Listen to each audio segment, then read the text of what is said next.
she's going to make me look at myself. If you're not moving in your business where you want to move, rather than blame X, Y, Z, just take a moment, not to put yourself down, but to take responsibility of where you are probably avoiding showing up, because those are probably the places that you need to be showing up to be moving. So responsibility, huge. Again, it comes back to ownership. Welcome to the Iron Mindset Podcast, a podcast focused on discipline and strategy for women scaling lifestyle-led businesses. I'm Valentina, your host, a serial entrepreneur with almost 2 decades of business and marketing experience. And we're all here because we're in the business of number one. Today's guest is Mimi Ramsey, founder of Magnetise Your Message. She's a messaging and visibility strategist who describes herself as part strategist, part mentor, and part coach. Originally from the UK and now living barefoot in Bali, Mimi is a former yoga teacher turned business strategist with a passion for helping heart-led entrepreneurs find their authentic voice and get visible without compromising who they are. In today's episode, we talk about the power of discipline through micro-commitments, Mimi's tiny but mighty AF approach to showing up consistently while working just 4 days a week, the 4-part business strategy, her practical daily framework covering current clients, new connections, back-end operations, and self-investment, and authority through radical ownership, why stopping the apologies and owning your message is actually what attracts clients who've been watching you for months. So grab your coffee, get comfortable, and let's dive in. Hello, Mimi. Thank you for being a guest on this podcast. This is our second episode. Could you please tell us a bit about yourself and your experience in business, who you work with, just to help us to get to know you?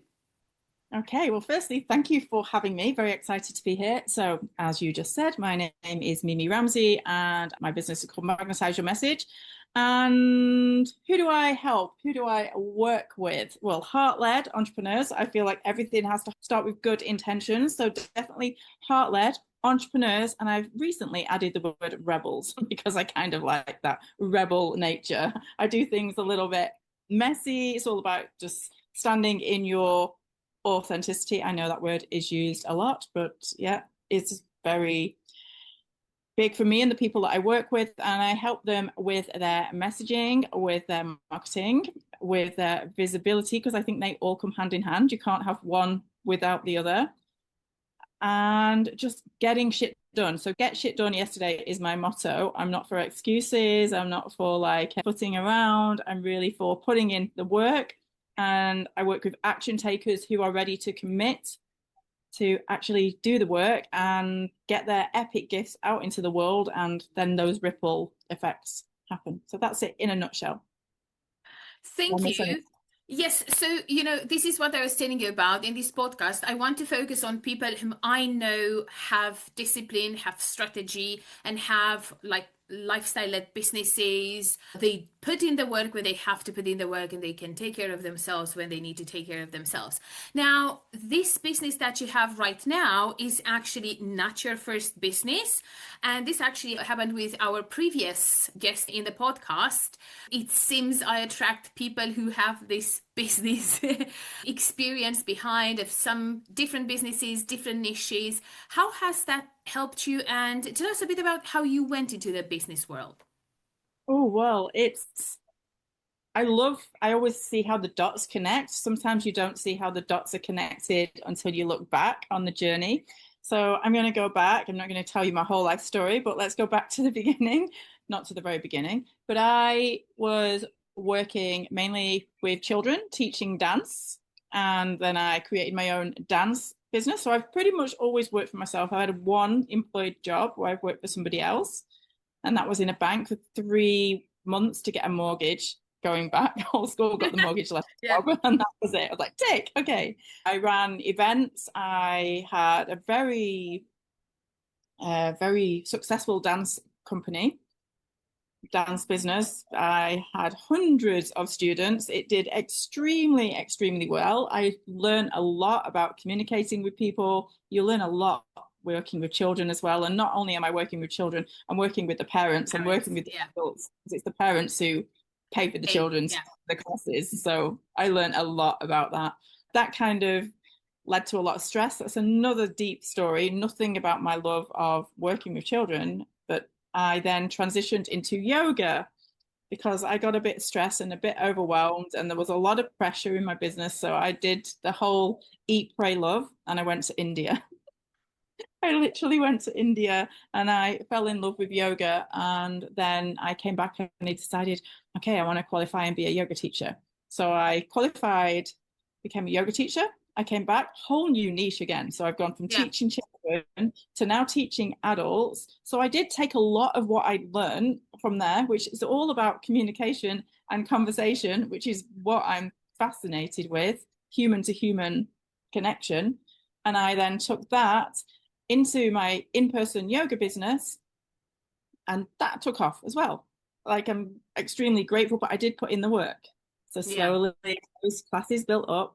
So then the shit hit the fan, yes, I do swear, in 2020. And yoga studio closed, everything closed. So I was sat there in my cute little bungalow in the north of England in Blackpool, and I was like, okay, I think this is the sign to do the thing that I've been thinking of forever, to move to Bali. So I was with my ex and we thought, let's take our yoga business online. So we took our yoga business online and we created a community called freeyoga.me. It's not running anymore. And we literally grew a community of over 10,000 people within a matter of months. And we got teachers and guest experts all over the world to come and contribute, because people were locked indoors, contribute to giving classes and sessions to everybody worldwide. And it blew up. And a part of me was like, okay, I'm pretty good at this as well. I'm pretty good at marketing online, community, all about community like that. I love community. So we were kind of like, okay, fuck it, let's go to Bali. We're either stuck inside or we go to Bali. Came to Bali, still doing my yoga classes, took off. It was a bit of the right time. I jumped in at the right time. That took off really well. I was then turned into a little bit of coaching. That's when I stepped into the world of coaching. People would be asking, well, how did you do this? And I was like, well, literally, it's a mindset shift. So I went more into mindset, and I'm trying to keep this very brief. And then I separated with my ex. We're still very good friends, actually. We still work together. He still does marketing and ads and things for me. But I sat with myself and I thought, well, what do I really love as well? And what am I really good at? And it's like drawing this confidence out of people to be your raw, messy, authentic self, like drawing your message out, bringing your story, telling people what you're passionate about, like knowing exactly with confidence who you want to work with. And that has evolved. And that's been going for 3 years. And it's taken time to evolve. It was first called Simplicity and Soul. 2 years ago, I rebranded, renamed to Magnetise Your Message, and I stuck to it. I was like, I'm not going to do this flip-flop from one to the other. I had to let the yoga go. Well, I still love the yoga. I'm doing in-person retreats next year, which is another story. And I committed to messaging, marketing, visibility. All the dots that I realized throughout all of those years I've been doing with people. So I try to really bring that into experience. Online. Yeah. And here I am today. I do it all myself. I've got a beautiful lifestyle here in Bali, got a beautiful house, pool, all the stuff that I dreamed of. I still do grumble and I still do have bad days and moan. But I made it work because I committed and I didn't give up, and I'm not that sort of person. I'm an action taker, and it works. And I believe anything will work when you truly commit to it. Yeah, there we are. Hey, sorry for interrupting this podcast episode. I know it's really interesting, but there's something I really need to tell you. Have you joined our YouTube community? That's where we share teachings behind the scenes of our businesses and where all the podcast guests are. So underneath this video, if you're watching us on YouTube, there is a button to join our YouTube community. Come and say hi, tell us about your business, ask your questions. All the teachings that I provide are free for all my YouTube followers and in this YouTube community. Hope to see you inside. And now let's go back to the episode. Yes, actually, we were talking at the beginning before I started recording about how important it is for people to understand that in business you need to take action. And what they see online about putting a service out there or a course out there and you are going to make loads of money, this doesn't happen overnight. And you do need discipline, you do need strategy in order to have the life that you want and to be able to live off of your business. So I'm going to go into the questions that I usually ask in these episodes, because in order to go from business to business to business and grow them and have successful businesses, because I've heard of people, saying like, I've had 20 businesses, 30 businesses, nobody knows anything about them. But having a handful of businesses, a few which actually were successful and brought you here today is really important, and people can learn a lot from this. So what do you understand by discipline in business? Because you said you put in the work. What do you understand about discipline in business, and how do you apply it to your everyday business life? Okay, yeah, great question. So I would say for me, discipline is making a commitment. It's a commitment to show up in a way that isn't always easy, if I'm honest, but it's a commitment to see that vision of what, or the purpose of why you're doing what you're doing, and that discipline, aka commitment, intention to keep going regardless of what life and business throws at you. And discipline doesn't necessarily mean burnout or stress, but you find your own discipline patterns, and that's going to be a little bit subjective for each and every one of us. Once we drop discipline and we forget that, then I think that's where maybe a lot of people will struggle in. Oh, I like your cup, by the way. Oh, thank you. Cat. I'm a dog person. I know. I'm a team cat. You're a team dog. 4 legs and it's fluffy. I'll have it. So yeah, I don't think you can run a business without discipline. What will it be? It's like discipline, commitment, going to a gym or something. Once you stop going, everything falls apart and you get flabby again. You've got to have that consistent commitment, but you make the rules in what is consistent commitment, and it might look different for each and every one of us. I don't know if we ever get where we really want to be, because that will always shift as you go along the journey. But as long as you're doing some disciplined action every day. So I always say tiny but mighty AF. That's my motto. Tiny but mighty AF. I'm like, what is the tiny but mighty AF step I'm going to do today? Do it. And I don't think there's one day, even if I'm sick, and I'm not saying like, it could be as simple as just letting my community know, I'm feeling shit today. I still showed up and I still was like, I'm here, but I'm feeling shit. It's like I made some action.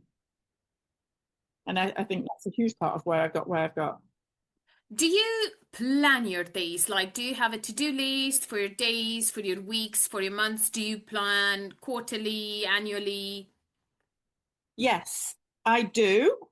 I do plan, and definitely quarterly is a huge thing. So I always do have a big vision, and I do have the big 12-month vision of focus.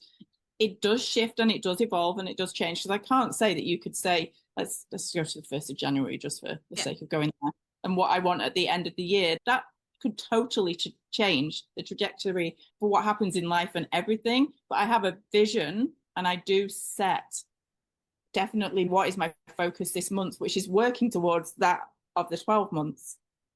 So I like to work in the quarters, and then I'll break those down. So what do I need to be doing in this month? What do I need to be doing and focusing on this week? What do I need to do today to work to that at the end of this week? So I break it down into tiny little clumps. So yeah. So this is the strategy behind your business, one of the strategies. And actually this leads into my second question, which is, what do you understand by strategy in business or strategy in marketing? Because you work a lot with visibility, messaging, marketing, and how do you apply that? Okay. Well, personally, I have my own kind of, we could name it a Mimi method. I have a method. So for me, the strategy is structure. It's not that I'm not just doing something for the sake of doing it. I do sometimes do things just because I want to do things. I'm not against like just putting out random stuff. But with regards to business and profits and making money and getting new people in. I have a 4-part, this is a cross. I have like a 4-part method, and I'll share it with you. It's very, very easy, to be honest, whether people are actually going to do that every day. And I think that sometimes things fall apart if you miss one of these methods, or you can do it as circles. So this is my method. This is my strategy. Super easy, but there's lots of elements within each one. So first of all, you've got your inner circle. The most important people, I would say, in business are the people that have already paid you, your client, your customers. Nurture them. Inner circle. Am I spending time every day in my inner circle? What am I bringing to my inner circle? Have to. Because if I forget my inner circle, that falls apart. And they're the best customers. They're the ones who will repeat and buy into other offers and want more coaching and more one-on-one and more support. So inner circle. Then I have my outer circle. If I'm not creating new connections and making new conversations in an outer circle, my inner circle is going to just dry up and not going to grow. So yeah, I spend time in outer circle through content, through conversations, through community. And then I have behind the scenes. That is the bit, to be honest, it's not my favorite area in business, which is creating like automations or emails or funnels or checking links and all the stuff that you spreadsheets and all of the data and everything that you need to have as part of a business. So I do spend time there as well. And then the last one is myself. How much am I spending on myself, on my mindset? Am I learning something new? Am I investing in myself? Am I investing in my growth emotionally, physically, knowledge, everything? And this is what I work with everybody. I'm like, well, where are you lacking? It's probably the place that you need to be bringing more in, but all of them need to be working together. Because if you forget one of them, it's going to dry up somewhere. That is a very good way of prioritizing what you have to do, especially if some days you don't feel very well. You know that you've hit like the core and then you go as much as you can. So in the days when, let's say, you are not well, something bad has happened, how do you deal with those things? Do you just take time for yourself and focus on that, like the outer circle? Do you still put in a bit of work? What do you do in those days? Yeah. Do you know what? I'm very transparent. We all have those days. Like we're human. We're going to have days when you really can't be asked, or it's like not fulfilling you on that day. And I'm very transparent with the people that I work with. I'm like, I don't want to bring my energy into this space today because I'm not feeling great. And I'm sure you probably would feel it as well. And they're like, we really appreciate you, Mimi, for saying that. Thank you. You're showing us that it's human. So I would go for a massage and I'm very strict. I only work Monday, Tuesday, Wednesday, Thursday is when I do the majority of my work. Friday, Saturday, Sunday is much lower. Like Sunday is self-care day. Saturday, I go out and do things with friends. Thursday night, actually, I go out. So I like break the pattern and then it slows down. And the people that I work with are aware of this as well. So when I'm sick, I try not to get sick, although I do get sick because I think, if you are in that outer circle and you're taking time for yourself, the likeliness that you're going to get sick is less because you're already nurturing yourself. I'm like, it is what it is. And I don't know, you've seen me on socials. I'd be like, today was a crap day. That's fine. Tomorrow is a new day. Yeah. I keep things rolling. I do keep things rolling, but I think just avoiding the situation. People aren't mind readers, so I will just say, look, this is what's happening. Be real. Yeah. Be real, yeah. And sometimes I will pass it over to my community. I'm like, look, I'm feeling really not well. I'm going to have to take a weekend out. And they were like, take a weekend out, take a weekend out. And I'm like, if anybody wants to step in, keep this community active, go for it. And people want to help you. They want to be part of it. They're like, yeah, we'll do it. So, earlier, you said something that I really like, the fact that you only work 4 days a week and then you take the last 3 days to take care of yourself. many times when people want to open businesses, they think about this like having freedom to do what they want, the money, the freedom. And sometimes they don't realize that in the beginning, you might have to put a bit more work in order to get to the place where you do this. So you've been through several businesses in order to have this business model right now. How easy and how fast was it for you to get to this? Did you have to put in long days to actually be here today? How was it for you? Yeah, well, I still do put in long days, I'll be totally honest. And I still do slightly work on a Friday, Saturday, Sunday, but it might be 30 minutes. For me, it's just show up, tick, I showed up. I think because I've always been visible and I've built a lot of connections along the way, for me, it might not have been as difficult. I know I've shifted niches and my business has changed, but some of those people in other niches came into this one. You're like, they transitioned with me and moved in. So I think that was maybe a little bit of an advantage because I've been doing this online for, must be coming up for 10 years now, like Yeah. being online and being visible. So I think for somebody just stepping in, people have got to get to know you. You've got to put in the work. You've got to put in the time. And what I like to do as well is not to focus on the sale or the offer. I know that is the business, and people don't like it when I say this, but people miss that middle ground. If you're just focusing on the sale, people feel that. You can't Yeah. just focus on that end. You need to actually listen to somebody or actually have a conversation with someone. Like everybody who comes into my world, it's because I took time to listen. I took time to speak to them. And it doesn't mean it has to be super long-winded. It just could be 3 messages or 3 little, like people when they, oh yeah, people just jump in. Yes, sometimes they're doing low ticket things, but I've never seen anybody just jump in one of my 5 grand offers. Maybe I'm doing something wrong. Just like that. It doesn't know me. Or it's never been, oh, a lot of people who jump into my world who jump into like my one-on-one offers, I'm like, okay, where did you find me? Like we've been watching you for a year. So it Yeah. goes to show I've been showing up for a year and they watched me for a year until I decided to jump into my mastermind or to jump in and work with me one-on-one. They didn't just appear. So even when it's not working, you've got to continually show up. Showing up. Yeah. I think this is going to be the motto of our podcast episode today. So, if you were to give us 1 to 3 lessons that you've learned from being a business owner in different niches, which would those lessons be? 1 to 3 lessons out of all of those niches. Be true in your own self, number one.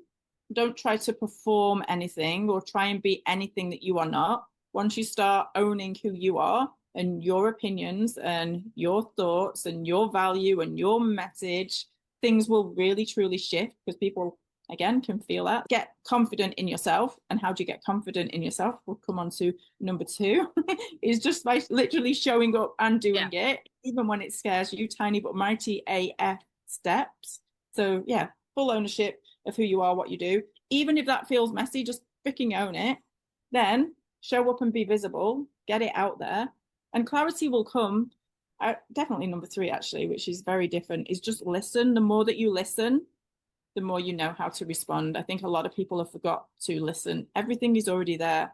You don't need to create something brand new or something that nobody's ever done before. It's like you can do anything. Just listen to people. They're all there. They're waiting for you to listen to them. Thank you for these 3 short but very powerful lessons.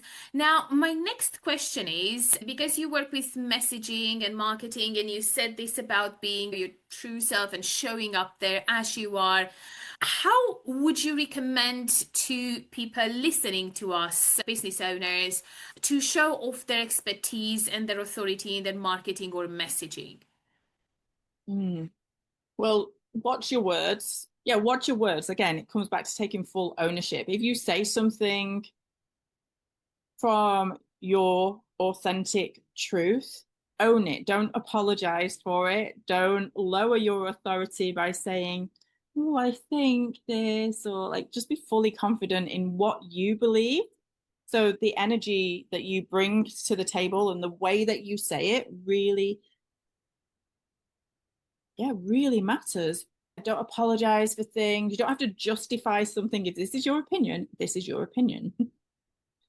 So you can't control what anybody out there thinks. You can't control what their opinion of you is. But once you start taking full ownership of your message, of your business, of your passion, people will feel that and they will want to be in your world. I was thinking that this is one of the most difficult things for people to do. And because especially in the beginning, you have that like imposter syndrome, and you might be afraid of showing up as who you are and owning stuff and saying stuff. And you might want to censor yourself not to upset people. In the beginning, most of us are like people pleasers because we want to succeed and we want the clients, and we don't understand that this is actually hurting our businesses and how people perceive us. Talking to you now and talking to Cici in the previous episode, I've also noticed something else about the people that I'm interviewing. On the one hand, they've had multiple businesses before, but on the other hand, they have their own frameworks and methodologies. I think this is a really important thing once you grow as a business, to develop your own thing. And this goes back and helps with that expertise and authority, because it shows you actually know what you're doing. So we have come towards the end of this meeting, and what I'd like to know now at present, if you plan anything. So tell us a bit about your offers, and then if you are promoting anything. Yeah, thank you. So first of all, I will tell you about Magnetise Your Message, which is my membership, and it says it on the tin. Magnetize your message. That's what it's all about. So it's about messaging, visibility, marketing, everything that I talked about and everything we just talked about here. How to grow that confidence, to say what you want to say, how to get clear on the things that you should be saying, like own your message. What is your message? We'll pull it out. We literally pull it out of you, so then you can start putting it out there and getting visible. Again, it comes hand in hand. You could have the best message in the world, but if nobody sees it, then what's the point? You could be seen and you could just be talking about crap, but if nobody's clear on what your message is, then again, they're pointless. And then you need to market it. That's like the businessy bit. You need to get it clearly with a strategy out there. So yeah, Magnetize Your Message. It's a membership. We have a portal and we're mainly based on School. If you're not familiar with School, I'm pretty obsessed with it. Yeah. Yeah, I'm like obsessed with School. It's a really great platform. It's very easy to use. Classroom, community, calendar, all in one place. MYMFAM. It's $27 a month. We're going up to $49 in the new year. So if this is feeling like anything you're interested in, just drop me a message, and it's rolling monthly. And then other offer. So in the new year, we're starting our next roll of the Get Shit Done Yesterday Mastermind. So this is level up, no excuses. We do it on the spot. We bust those limiting beliefs. We step into your authority. We level up the confidence. We do hot seats. We do role play. I set you those Get Shit Done challenges. And it's freaking fire. So that's rolling out in January. That sounds amazing. Like I'm going to keep an eye on that. So I think you also have a gift for our listeners. Tell us a bit about that. Yeah, so it's called Hook 'em or Lose 'em, basically. And it's all about the power of hooks. So what is a hook? Probably you all know what a hook is, but there's crap hooks. There's hooks that lose them and there's hooks that hook. The power of that first line, you need to understand how powerful that first line is. And I'm not saying the rest is irrelevant, but if you're not stopping the scroll, because it's the most important bit, just to stop the scroll. Because if you're not stopping the scroll, again, you could have the best content or the best copy in the world. If they scroll past, they've gone. So you need to master hooks. They're great for email subject lines, great for your content, your copy, great for even just what you verbally say, like hook them straight away, make somebody stop, give that curiosity, open that loop so they want to know the answer, and then they read down to the bottom. So that's a really great workbook. I'm not just giving you hooks. I'm not just going to give you hooks and you're just going to copy and paste them. I don't want to do that. I want you to understand the power of a hook, so then you can create your own hooks. There are some hooks in there that you can take inspiration from. You can take them, you can use them, but your hooks are going to be very different to my hooks. But you need to master Yeah. So yeah, hook 'em or lose 'em. Totally Thank you free. for this gift. And the last question I'm going to ask is if people want to find you, which is the best platform to come and talk to you? Is it Facebook? Is it Instagram, LinkedIn, TikTok? Where can we find you? Well, I'm definitely a Facebook girl who I Yeah. like to call Frank, aka Frank. So you can find me on Facebook. You'll put the links in here somewhere on the page, but I'm more active on my profile, so you'll see it there. And also school. If you haven't tried school and you want to give it a bash, I have a $1 community. And can I just tell you why I did it for $1? Because Yes, literally, please. Yes. yeah, well, to be honest, I didn't create it as a $1 community to make some like multi-million-pound business. Yeah. I literally, or dollar business. I created $1 community because I didn't want to let people who didn't want to pay $1 in. So they're only epic people. That is a micro commitment. I wanted people who were willing to make a micro commitment to be part of the community. We've never had a bot in there. We've never had anybody putting like spammy, sleazy crap in there. We've never had anybody like DMing somebody else who's just come in to pitch their offers. I'm all about micro commitments. Everything's a micro commitment in your business. So this is a micro commitment. Everybody is badass in there. Everybody takes action, supports each other, has conversations, and yeah, a lot of them move up and work with me. It's like a micro commitment of epic people. That's it. That's why it's $1. Okay, so thank you again for being on this podcast. I think we've learned some very, very important lessons, and I can hardly wait to share it with people. If you have any last message for us, please tell us. My last message, I just spoke about this actually with my community, is the word responsibility. So, and I know people were like, oh, she's going to make me look at myself. So if you're not moving in your business where you want to move, rather than blame XYZ, just take a moment, not to like put yourself down, but to take responsibility of where you are probably avoiding showing up, because those are probably the places that you need to be showing up to be moving. So responsibility, huge. Again, it comes back to ownership. It comes back to confidence, responsibility for your actions, and then do it. So that would be my message. Drop excuses. We want to all be winners, and the only way we will be winners is by participating. So keep moving. That's my last message. Keep moving. Thank you. Thank you. Thank you. What a powerful conversation with Mimi. Her message about taking radical ownership of who you are and showing up consistently, even in tiny but mighty ways, is exactly what so many business owners need to hear right now. If you want to dive deeper into Mimi's world and master the art of hooks, then make sure to grab her free Hook Them or Lose Them guide. You'll find the link in the description below. And if you enjoyed this episode, don't forget to subscribe to our channel and join our YouTube community. We'd love to hear your thoughts in the comments. What resonated with you most from today's conversation? Thank you for listening, and I'll see you in the next episode.